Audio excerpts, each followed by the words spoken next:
¿Qué tal amigos de Impacto Venezuela? ¿Cómo están? Bienvenidos a esta mesa de análisis. El día de hoy contamos con la presencia de Astrid Gámez. Ella es directora ejecutiva de Family Services Network, una organización estadounidense que se ha dedicado a trabajar en diferentes áreas de la familia, de niños, de mujeres. Astrid, qué honor tenerte en este programa. Te saludamos. ¿Cómo estás?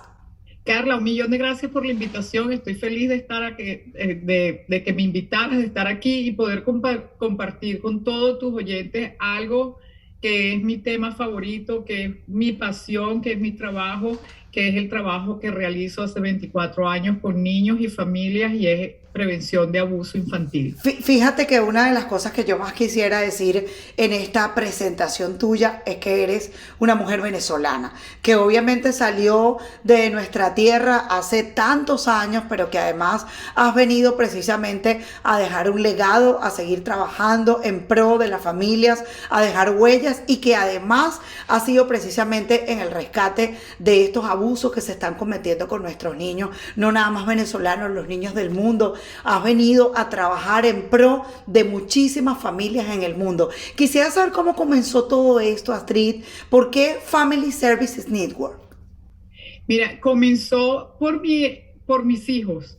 Primero que tenía, en el momento que estaba empezando a cambiar de carrera y empezando este camino nuevo, mis hijos estaban pequeños y me preocupaba muchísimo que la gente hablaba mucho del abuso sexual infantil. Por todos lados me encontraba cositas y me metí a voluntariar en una organización que necesitaban gente que hablara español.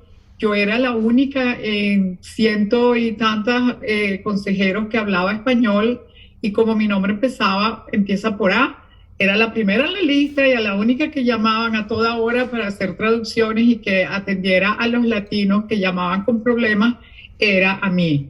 Y empezó de ahí con una familia latina que llamó a una señora latina diciéndome que ella pensaba que su niña estaba siendo abusada sexualmente, pero que no creía que estaba siendo abusada sexualmente. Y yo dije, pero tiene que ser sí o no, pero no puede ser sí o no. Entonces ahí empezamos el trabajo y sí me di cuenta que estaba siendo abusada sexualmente y fue cuando decidí de convencerla. Yo tenía que llamar a la policía y hacer el reporte, pero la acompañé de la mano, la llevé de la mano, hicimos todo el reporte, hicimos todo. Y como a los 6 meses me llamó y me dijo que ella quería venir a limpiarme la casa. Y yo, ¿cómo que me vas a limpiar la casa? Sí, porque con la fuerza que me diste y el ánimo que me diste y el apoyo que me diste, me atreví a hacer todo esto cuando mi familia me abandonó, mi familia me catalogó de destructora de familia, porque cuando llegó la policía y estuvo todas las autoridades envueltas en el problema, la familia se disolvió. Pero fue bonito saber que alguien me podía dar las gracias y que yo era capaz de ayudar a las personas. Y aparte que cuando me mudé a Estados Unidos cambié de profesión, me metí a estudiar cuando mis hijos estaban en la escuela, entonces empecé psicología, terminé haciendo una maestría y me dediqué a lo que estoy haciendo hace 24 años. Que bueno, fíjate que una de las cosas que más me llama la atención es que siempre se desarrollan una cantidad de campañas para que la gente pueda visibilizar el tema, para que podamos concientizarlo, humanizarlo y que todos nos hagamos parte de pedirle al mundo, oye, basta de abusos y que las autoridades también puedan hacer parte en estas campañas porque es que se despliegan autoridades, periodistas, organizaciones, ONG, fundaciones, pero a veces vemos que no para el abuso sexual infantil y una de las cosas que hemos hablado tú y yo fuera de estas grabaciones, Astrid, es que todo empieza por casa y por los valores. Todo empieza por la chancleta, ¿no? El chancletazo que hay que dar a tiempo, que además está escrito incluso en la palabra del Señor, que hay que criar a los niños con la vara, porque hay que darle su palazo de vez en cuando para que se enderecen. Entonces yo me pregunto qué está pasando en la sociedad tan descompuesta para que sigamos viendo el abuso sexual infantil y para que tengamos que desplegar unas campañas y pedirle a esos aberrados que de dónde salió esa familia tan disfuncional que ahora trae la consecuencia que está trayendo en el planeta entero. Mira, el abuso y sobre todo el abuso sexual infantil. Primero, el abuso en general. Lo que tú dijiste del chancletazo tiempo, ya el chancletazo no se usa. Sí. Si ponemos a los niños en esa posición de faltarles el respeto, acuérdate que venimos de una sociedad donde el niño es niño y los adultos somos los que mandamos. Y yo me acuerdo que, y tú eres venezolana igual que yo, y tú te debes de acordar de esa frase. ¿Por qué? Porque soy tu mamá y lo digo yo. Y punto. Y ahí no se discute, punto. Sí, no hay nada más de qué hablar. No hay más nada. Entonces yo siempre le decía a mis hijos que cuando ellos estaban creciendo, que la palabra no de mi mamá o de mi papá significaba no. Y hoy en día la palabra no, cuando uno le dice no a un niño, cuestiona. ¿Por qué no? ¿Por qué no lo puedo hacer? Dame una explicación. Y yo lo vi con mis hijos, que ellos me pedían explicación, me decía, pero dame una explicación, ¿por qué no puedo hacer eso? En la época de nosotros no, era no y ya, no se discute. Entonces tenemos que empezar por ahí, que estamos haciendo un cambio y que a veces ese cambio no nos permite ver las cosas que están pasando porque estamos, la familia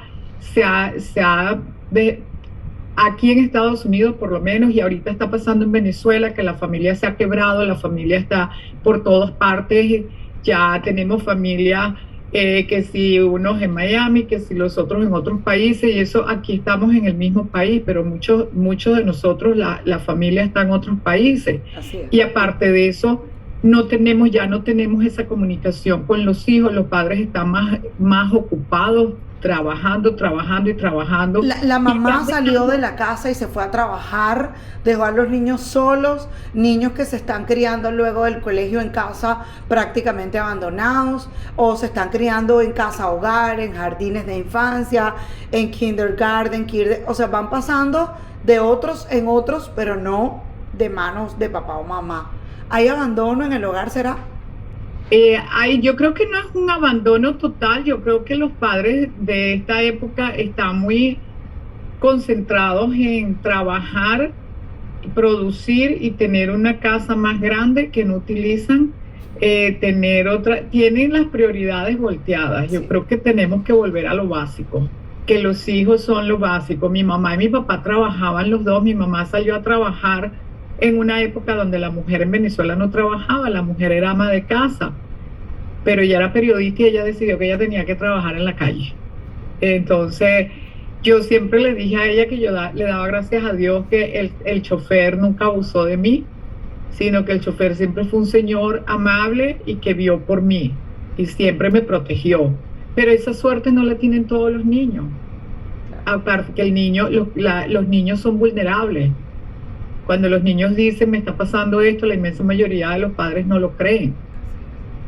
Por muchas razones. Primero, que si es alguien de la familia o alguien conocido, que ese es el caso, que el 90% de los niños del abuso sexual ocurre con gente muy allegada a los niños.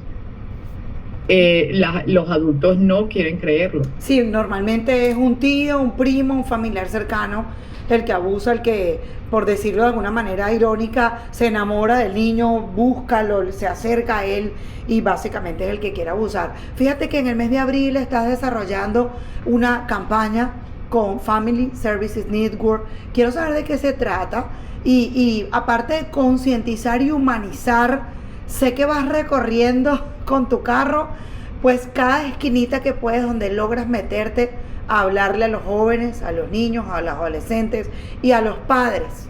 ¿Qué has hecho este mes, Astrid? Mira, este mes todos los días he salido a hacer algo y si no he salido he puesto algo en las redes. El mes de abril en los Estados Unidos es declarado el mes de la prevención del abuso infantil. Se hacen muchísimas campañas.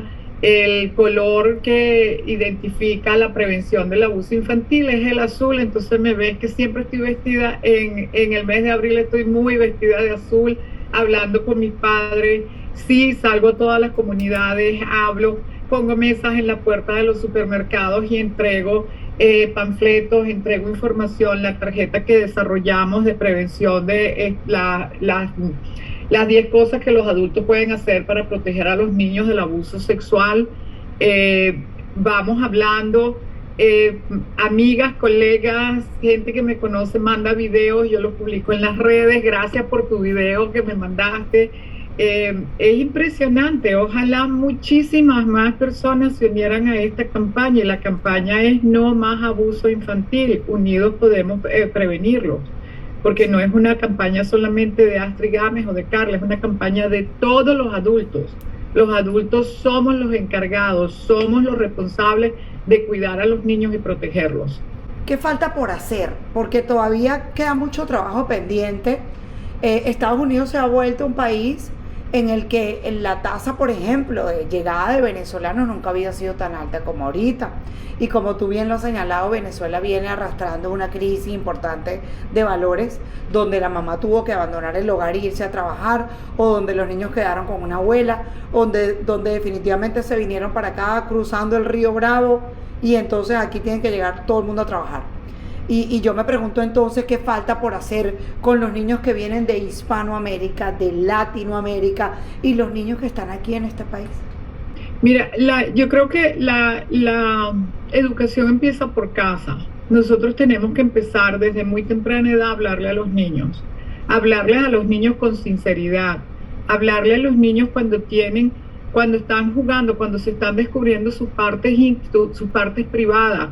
No decirles, no, eso no se toca, no, dejarlos y explicarlos, y a medida que van creciendo, explicarles cuáles son sus partes privadas y qué tienen que hacer y quién se las puede tocar y cómo se llaman.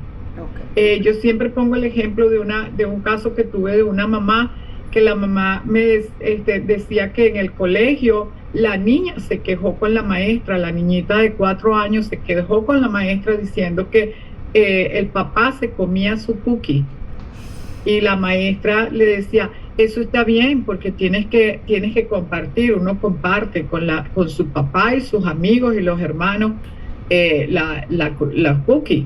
Y se dieron cuenta que era el señor estaba abusando sexualmente de la niña cuando la niña tuvo una infección, y la llevaron al médico y se dieron cuenta que él estaba abusando y que siempre llamó sus partes privadas, su vagina la llamaba cookie. Y la maestra tuvo toda la razón de decirle, tienes que compartir, porque eso es lo que uno le enseña a los niños a partir de los 4 años, comparte con tus amiguitos, tienes que compartir. La maestra hizo lo correcto, de que ¿quién tiene la culpa? A lo mejor yo no quiero señalar quién tiene la culpa, porque suena horrible, pero cuando nosotros les enseñamos a los niños cuáles son sus partes privadas y cómo se llaman por su nombre, claro, ahí es donde los niños empiezan a defenderse y a ser menos vulnerables. Una cosa que yo le hablo mucho, porque los padres latinos son súper miedosos a la hora son los mejores para ponerle nombres a las partes privadas. Yo tengo una lista como de 200 nombres. Es impresionante que en cada clase tomo nota de cómo llaman a las partes privadas. Y aquí también, no solamente son los latinos, pero me fijo más en los hispanos. Y siempre les digo, si Dios nos hizo como somos y nos puso todas las partes que tenemos en el cuerpo, es porque son necesarias. Claro. Y no nos debemos avergonzar, y no podemos avergonzar a los niños de decir, no, eso no se habla, eso no se toca, eso no se mira. No, nosotros tenemos que educar, educación, buscar herramientas. Una de las cosas yo hace 5 años desarrollé un programa de prevención de abuso sexual infantil, y el nombre es, todo el mundo me pregunta por qué tu programa se llama ¿A quién se lo digo? Y una de las razones que le puse ese nombre al programa fue porque siempre las familias me decían, primero no hablaban del abuso sexual, y cuando llegábamos al tema, la pregunta era siempre la misma, pero si eso me pasa, ¿a quién se lo digo? Si se lo cuento a mi familia, sí, me van a regañar, qué obsceno, qué pena, claro. Si se lo cuento a la policía, que es donde primero uno debe llamar al 911 cuando se da cuenta que eso está pasando, se van a llevar a mi esposo, se van a llevar al papá de mi hijo, se van a llevar a mi hermano, a un familiar, a un amigo. ¿Qué va a pasar entonces conmigo? ¿Qué va a pasar con nuestra familia? Entonces, esa fue la razón por la cual el programa se llama así, y yo creo que tenemos que tener mucha fuerza, tenemos que buscar ayuda en la comunidad existe, vivimos en un área privilegiada donde hay programas, hay atención, hay terapia, hay muchísimos recursos. Y bueno, estamos nosotros, Family Services Network, que yo recibo llamadas, yo creo que yo tengo un hotline que llaman a las 24 horas y yo atiendo. Astrid, gracias por habernos acompañado. La verdad, siempre estos temas son sumamente sensibles en la población, en la gente, en las familias, y yo creo que todos deberíamos incorporarnos a poner un grano de arena, a hacer algo, a llamar la atención, a usar las redes sociales para que alertemos a estos individuos que además en algún momento han tenido trastornos sexuales y por eso precisamente adultos empiezan a abusar, a hablarles. Tendría que ser así como tú bien lo has señalado, unidos, que unidos hacemos más cosas y definitivamente todos nos necesitamos. Así que gracias por estar con nosotros, te ponemos a la orden todo lo que podamos hacer, vamos a seguir en contacto y siempre que tengas cualquier información, video, campaña, compártelo porque nos interesa muchísimo poder difundir este tipo de noticias y de temas. Gracias por estar con nosotros. No, gracias a ti por invitarme y espero te voy a seguir tocando las puertas. Claro que porque sí. Claro este que es un tema que no debe ser del mes de abril, tiene que ser el año completo. Así es, el año completo, así es. Amigos, hablamos con Astrid Gámez, ella es directora ejecutiva de Family Services Network. Está durante este mes de abril desarrollando la campaña No Más Abuso Sexual Infantil, pero ojalá podamos desarrollarla los 12 meses del año. Gracias por estar con nosotros.